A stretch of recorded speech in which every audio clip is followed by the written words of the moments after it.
E, descendo ele do monte, seguiu-o uma grande multidão. E, eis que veio um leproso, e o adorou, dizendo: Senhor, se quiseres, podes tornar-me limpo. E Jesus, estendendo a mão, tocou-o, dizendo: Quero, ser limpo. E logo ficou purificado da lepra.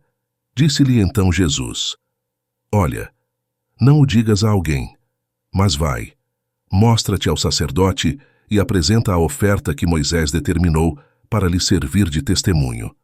E entrando Jesus em Cafarnaum, chegou junto dele um centurião, rogando-lhe, e dizendo: Senhor, o meu criado jaz em casa, paralítico e violentamente atormentado. E Jesus lhe disse: Eu irei e lhe darei saúde. E o centurião, respondendo, disse: Senhor, não sou digno de que entres debaixo do meu telhado, mas dize somente uma palavra, e o meu criado há de sarar. Pois também eu sou homem sob autoridade, e tenho soldados às minhas ordens, e digo a este: vai, e ele vai. E a outro: vem, e ele vem. E ao meu criado: faze isto, e ele o faz. E maravilhou-se Jesus, ouvindo isto, e disse aos que o seguiam: Em verdade vos digo que nem mesmo em Israel encontrei tanta fé.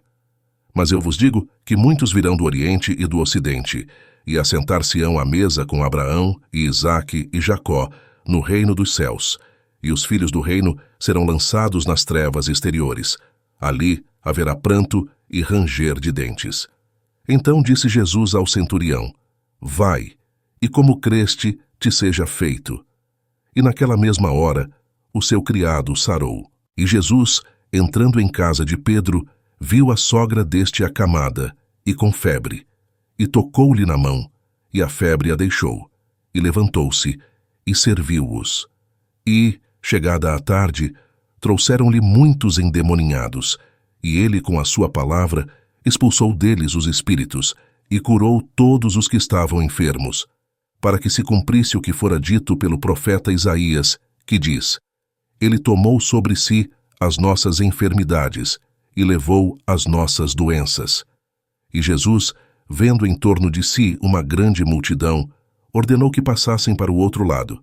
E aproximando-se dele um escriba, disse-lhe: Mestre, aonde quer que fores, eu te seguirei. E disse Jesus: As raposas têm covis, e as aves do céu têm ninhos, mas o Filho do Homem não tem onde reclinar a cabeça. E outro de seus discípulos lhe disse: Senhor, permite-me que primeiramente vá sepultar meu pai. Jesus, porém, disse-lhe: Segue-me, e deixa os mortos sepultar os seus mortos. E entrando ele no barco, seus discípulos o seguiram. E eis que no mar se levantou uma tempestade tão grande que o barco era coberto pelas ondas. Ele, porém, estava dormindo. E os seus discípulos, aproximando-se, o despertaram, dizendo: Senhor, salva-nos, que perecemos.